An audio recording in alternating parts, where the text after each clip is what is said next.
Hey guys, welcome back to my channel and another Topic Tuesday here. So today is gonna be a little bit of a petty one.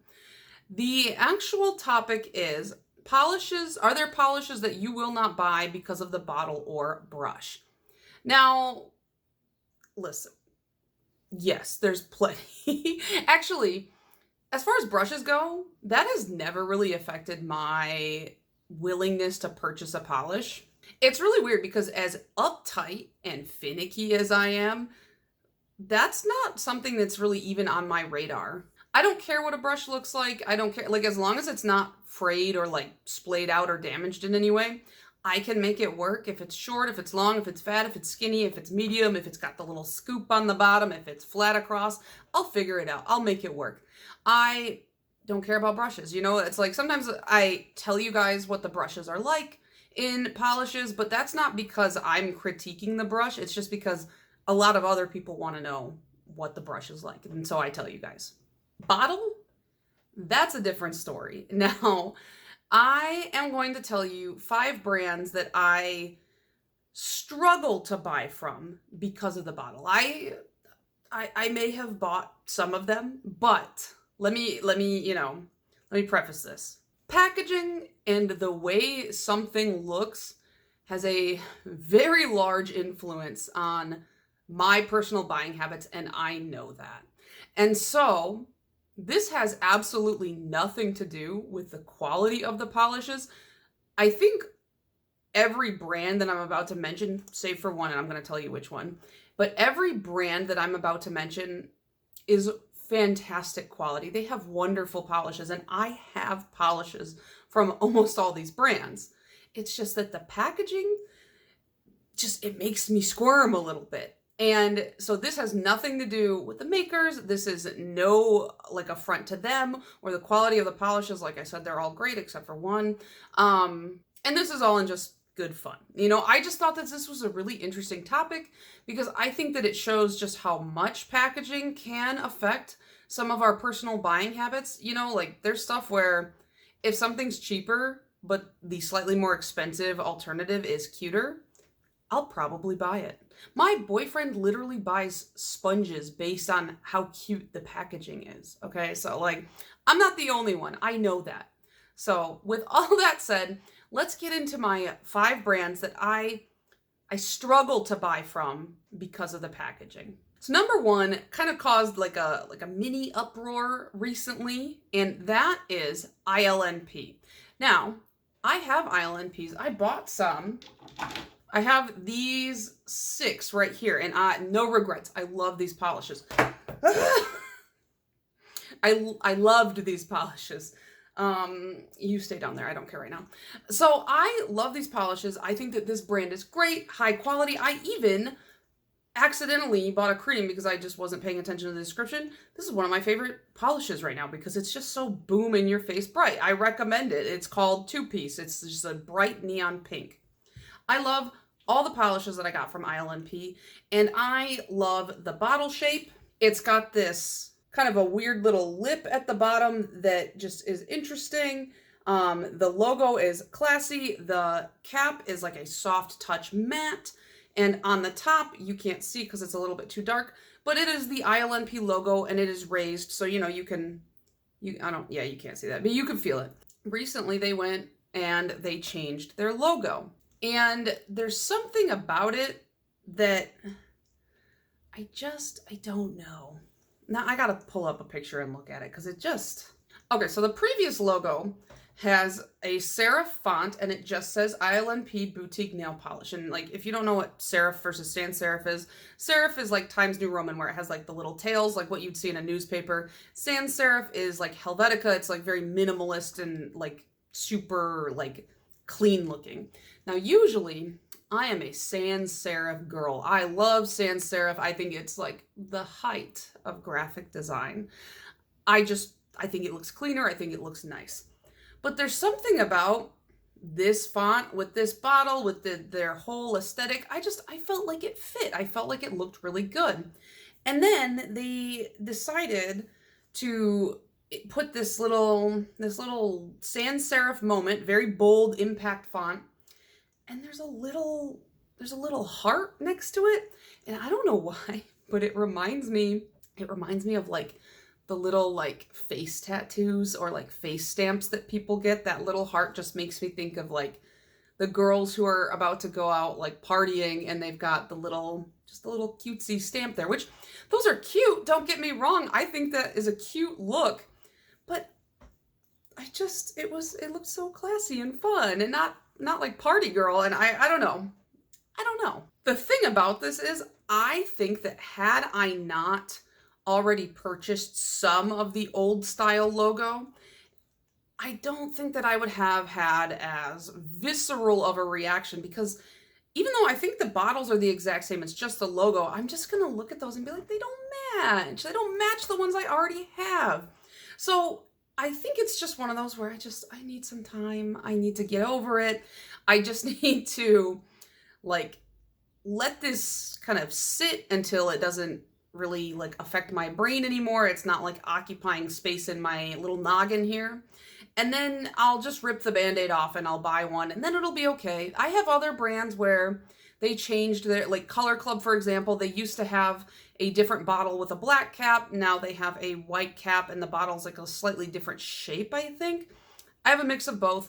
It took me a while to buy from them when they changed the caps at that time too, but I got over it and life went on and things are more significant than the way a logo from a brand you like looks. So I'll get over it. It's just, I miss the old logo.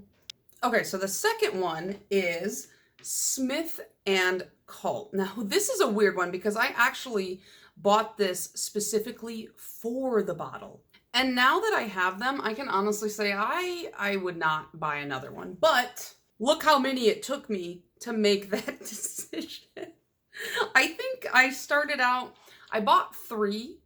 And then somebody was selling 5 in a D-stash for super cheap. And that's how I ended up with so many. And it was kind of relatively around the same time frame. And then I got them. And I realized that these polishes are so cumbersome. Like, they are really cool bottles. They look beautiful as like a display piece. But it's like, I'm not going to display all 8 of these. That's obnoxious. I might as well display all my nail polish at that point. And it's just like these caps, I thought they were so pretty, but then it's one of these. Like that's not very cool.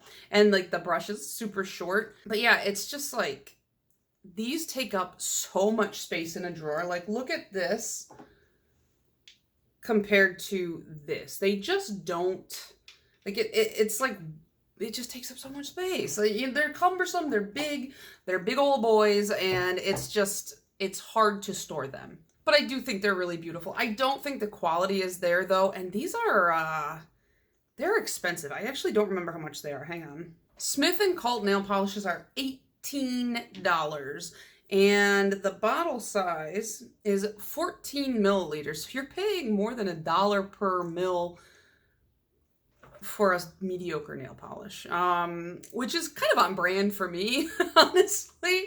Spending my money on mediocre things, that's my life. I spend money on myself all the time. But yeah, I would not recommend buying too many of these. I just don't think that the quality is all that great. But man, look at that red with the little gold cap. That's beautiful. Maybe I should display this one, just the red one. But yeah, I bought 8 of those and then I was like, maybe I shouldn't have done that. Number 3 is a weird one because I like the polishes and you guys have heard me like rave about their top coat. And yes, I'm talking about Gleaming Glow. I have 4 polishes from Gleaming Glow, and actually this is probably one of my favorites in my entire collection right now. This is called Mountain Dew Mocktail. I love Mountain Dew. I'm disgusting, I know. But it's just like this radioactive green with these really deep navy, or maybe really deep like evergreen glitters. Really cool polish, love it. We've got, some other cool ones here. Like I said, did I say that? I got them in a D-stash, like a mystery box D-stash.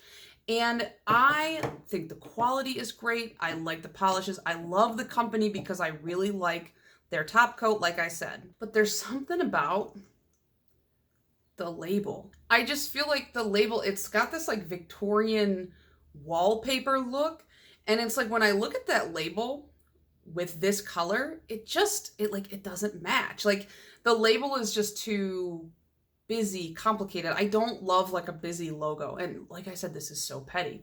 So it's like when it is on like the top coat, it's fine because the top coat's clear and I can look past it.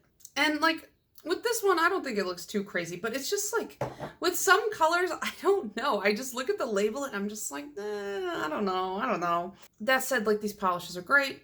Quality is there. I love their nail care products. I am on like, I bought a top coat from them and I used that up and loved it so much that I bought the refill, and I'm almost out of the refill. So I bought another refill. Like I'm going to keep going back for that. And they have this, I think it's called like a prep and dry. It's like a something you put on your nails before you even put on base coat, and it removes the oil from your nails.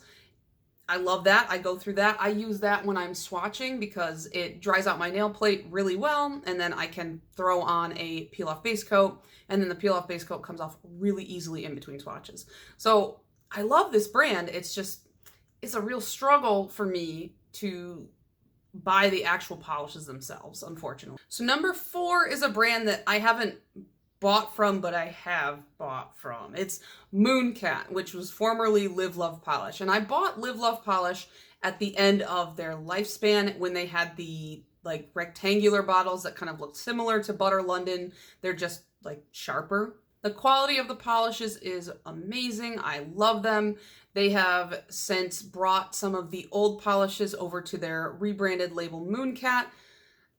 It's the cap. Like it's the bottle cap. It's not the brush. It's like the cap that's really keeping me from buying them. And I really want to buy some from them because those little like bright pastels they did recently, very tempted. But I've talked about this in the past. I have obsessive compulsive disorder, and one of the things that I struggle with is I really like symmetry. I don't know if I like it. I need it. I need symmetry. I don't like when things aren't necessarily like a mirror image of each other, and the cap itself is kind of like, it's asymmetrical. This isn't like, this one is actually not petty for me because asymmetry causes me like truly physical discomfort. I don't like it. I don't like it when people touch me on one side, like even if you just touch one shoulder, I instantly have to touch the other because I don't like the feeling. It's actually bothering me. I don't even really hold hands with my boyfriend very often because I don't like it when one hand has the pressure and the other doesn't. Luckily, we're weird heights for each other, so we can't really hold hands anyways. But like asymmetry really makes me feel like my skin is crawling, like something is just kind of coming out. And so when I look at the Mooncat bottles, I'm like, feeling this stress, and I know that if I buy them, I'm gonna hide them in the back of my drawers because I just don't love the way that looks. I've gotten better about it over the years for sure. I think one of the most drastic things I ever did was I shaved half my head many years ago, and I mean that's like one of the most asymmetrical things you can do, and so maybe that was like a little bit of exposure therapy, but I am still, very, some people might call it finicky.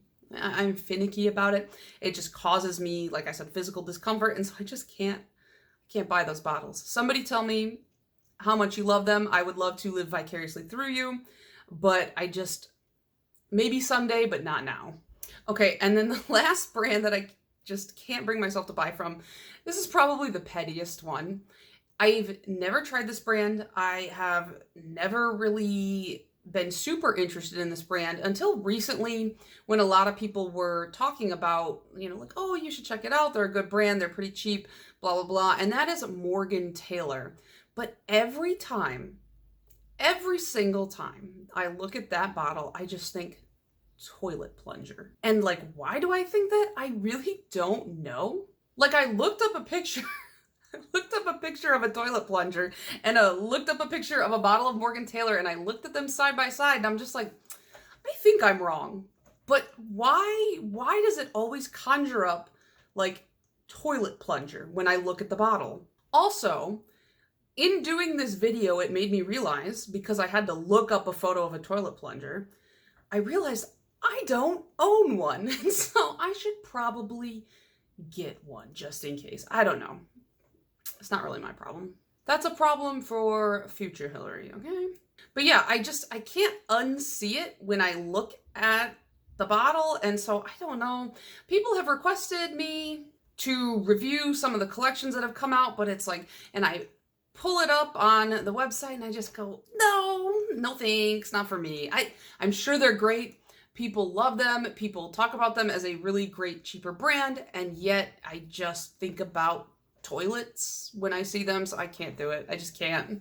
So yeah, those are 5 brands that I can't or don't or struggle to buy from because of the bottle. And I'm sure that if I started doing so, it'd just be like I said earlier, ripping off a Band-Aid. It would be done, and then I think the floodgates would open and I would be able to. I don't know. As I've said many times in this video, I'm very finicky. I'm very uptight. So there are actually 2 brands that I love and I have no issues buying from, and actually purchased from because I really like the bottle, that I've seen a lot of people say the opposite for. And those are Picture Polish, because every single bottle uses like different font typeface, or like they have different pictures and things like that, and people don't like that the bottles don't match, but the bottles themselves are the same, so I'm okay, which is weird because like I just talked about brands that do that I don't like, but there's something just charming about it with them, and I don't know why. And then the other brand that I love and I got sucked into because of the bottles, I think I saw them in the background of a 9-0 video when I was first getting into nail polish, and it was like, that's it, I gotta have these. It's Ice Cream Nails. And I think Kelly Marissa said that she felt like they look like dollar store polishes or something like that. I love them. I think that it is the cutest bottle I've ever seen. The handles can be a little bit funny to work with at first, but you get used to it, and they just look so cute. So as you can see, this is like a completely subjective thing. We all have our little hang-ups and things like that. But let me know down below in the comments, what are the nail polish brands that you just can't or won't buy from because you just hate the bottle, or you just can't get past some little detail about the bottle. And I would love to hear from you guys on this. It's all in good fun, you know, we all have our preferences, and this is not a mark against the brand itself. I love pretty much all the brands I talked about today. I'm just uptight. So yeah, that's gonna be it for me, guys. I will see you in the next one. Bye.